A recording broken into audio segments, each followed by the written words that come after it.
Hi అండి అందరికీ ముందుగా welcome to motor life style. ఈరోజు ఒక స్పెషల్గా ఉసిరికాయ పచ్చడి చేసుకుందాం. ఇది ఉసిరికాయ నిల్వ పచ్చడి అండి. మీకు 1 ఇయర్ అంతా కూడా నిల్వ ఉంటుంది.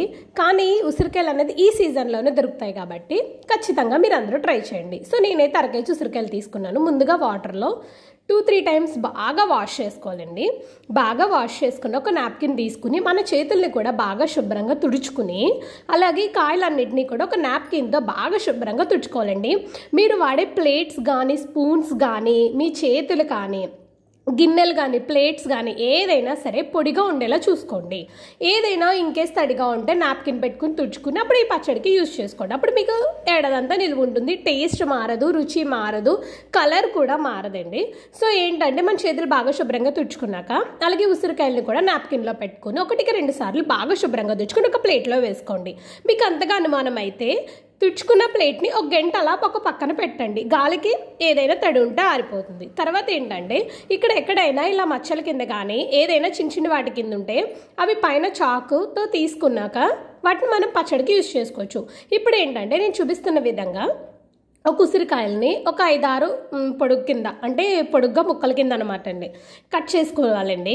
మీకు కాయల పలంగానైనా తీసుకోవచ్చు, కానీ కాయల పలంగా అయితే ఎక్కువ వేస్టేజ్ అనేది ఉంటుంది. పిల్లలు తింటారు కానీ సగం తింటారు, సగం వదిలేస్తారు, మళ్ళీ ఆ డబ్బాలో వేసేస్తారు. సో వాళ్ళకి తెలియదు కదండి. సో మనకు అలా వేస్ట్ అవ్వకుండా ఉండాలంటే మీరు ఇలా పొడుగ్గా ముక్కల కింద చేసుకుంటే రుచికి రుచి ఉంటుంది. మనం ఎంత కావాలో అంత తినొచ్చు. సరేనా అండి? సో నేనైతే ఇలా బాగా శుభ్రంగా తీసుకున్న ఉసిరికాయలని పొడుగ్గా ముక్కల కింద చేసుకోవాలండి. ఇలా చీరికల కింద తీసుకోండి, గింజల్ని పాడేయచ్చు. సో ఇలా మొత్తం ఉసిరికాయలు అన్నింటినీ కూడా తీసుకోండి. నేను మళ్ళీ మీకు డౌట్ వేస్తే నేను మళ్ళీ మీకు చూపిస్తున్నాను, ఒకసారి క్లియర్గా చూసేయండి. కాయకి ఘాట్లు ఉంటాయి కదండి. సో ఆ ఘాట్ల దగ్గర చాక్ పెట్టుకుని పొడుగ్గా శుభ్రంగా కట్ చేసుకోవడమే. అప్పుడు ఒక్కొక్కటి మెల్లిమెల్లిగా తీసేస్తే ఈజీగా వచ్చేస్తే పెద్ద ఇబ్బంది ఏమి ఉండదండి. జస్ట్ ఒక 10 నిమిషాలు ఈ ఉసిరికాయలతో కేటాయిస్తే ముక్కలు అయిపోతాయి. ఈ ఉసిరికాయలు పలంగా కూడా ఆయిల్లో ఫ్రై చేసుకోవచ్చు, కానీ చాలా ఆయిల్ అవుతుంది, టైం వేస్ట్ అవుతుంది, గ్యాస్ వేస్ట్ అవుతుంది. నెక్స్ట్ ఏంటంటే పిల్లలు తినడానికి కూడా ఈజీగా ఉండదండి. కాయలు పలంగా వేసేయమంటారు, వేయకపోతే వాళ్ళకి కోపం, సగం తింటారు, సగం వదిలేస్తారు. వేస్టేజ్ అనేది ఎక్కువ ఉంటుంది. సో అందుకని ఏంటంటే ఇలా ముక్కల్ని చీరికల కింద చేసుకోండి. అదే ఉసిరికాయలని చీరికల కింద కోసుకుంటే మీకు వేస్టేజ్ అనేది ఉండదు, ఈజీగా కూడా ఉంటుంది, వాళ్ళు తినడానికి శుభ్రంగా కూడా ఉంటుంది. సో నేను చూపిస్తున్న విధంగా పొడుగ్గా తీసుకోండి. మొత్తం కాయలన్నింటినీ అలా చేసుకోండి. సగం ఒకలాగా చేయొద్దండి. మీరు చేసుకుంటే పూర్తిగా కాయల కింద అయినా చేసుకోండి, లేదు అంటే నేను చూపిస్తున్న విధంగా ఇలా ముక్కలుగానైనా చేసుకోండి. యాక్చువల్గా ఏంటంటే ఇలా కాయల్ని నూనెలో ఫ్రై చేసాక ఇలా ముక్కల కిందే చేస్తారు. సో అదేంటంటే మనం ఆయిల్లో ఫ్రై అవ్వాక కాకుండా ఫస్ట్నే ముక్కల కింద చేసుకుంటున్నాం అంతే. దానికి దీనికి టేస్ట్లో కానీ ఏదైనా దాంట్లో కానీ ఎక్కడ మీకు ఏది తేడా రాదండి, 2 ఒకలాగే ఉంటాయి. సో ఇలా అన్నిటిని చేసుకున్నాం కదండి.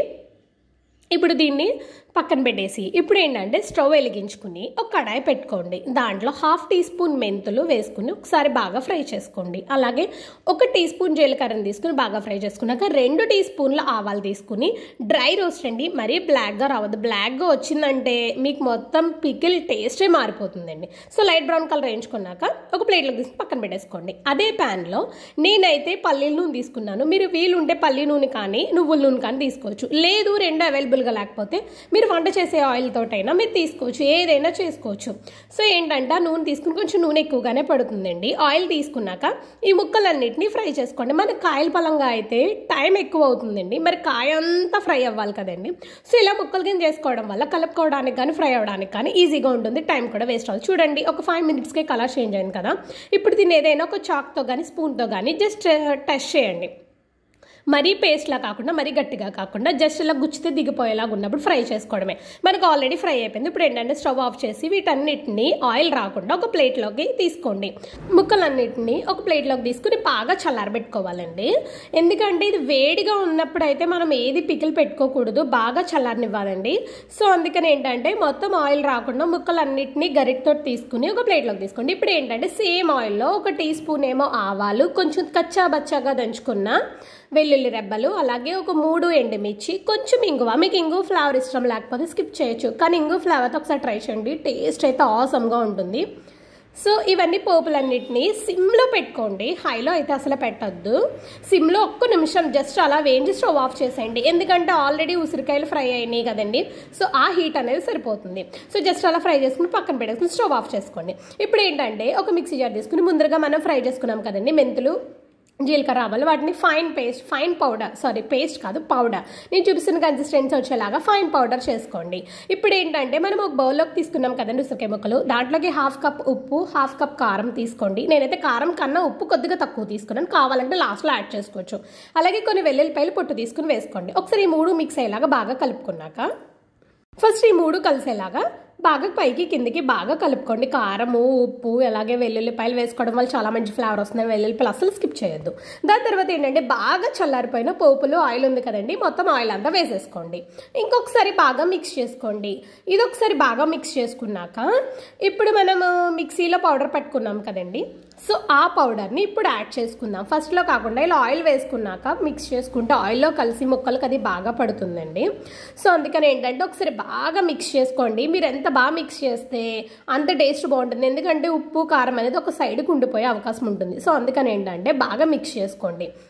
సో ఈ పౌడర్ కూడా వేసుకున్నారు కదా, మరొకసారి మిక్స్ చేసుకోండి. మీరు కలపడంలోనే ఉంటుందండి. అన్నీ వేసేసి ఒకేసారి వేసేసి కలిపేసినా సరే ఒక పక్కన ఉప్పో కారమో ఏదో ఒకటి ఉండిపోతుంది. అందుకే మాటికి కలుపుకుంటూ వేసుకుంటే రుచి బాగుంటుంది. ఇప్పుడు ఏంటంటే బాగా కలిపేసుకున్నాం కదండి, ఇప్పుడు ఏంటంటే ఒక 1 లెమన్ని ముక్కలు చేసుకుని దాన్ని పిండుకోవాలండి. చాలామంది ఇందులో చింతపండు గుజ్జు కూడా వేసుకుంటారు, మీ ఇష్టం. చింతపండు గుజ్జు అయినా వేసుకోవచ్చు, నిమ్మకాయ అయినా వేసుకోవచ్చు, కానీ నిమ్మకాయతో ఫ్లేవర్ బాగుంటుంది. సో దీన్ని ఈక్వల్గా చేసేయాలండి.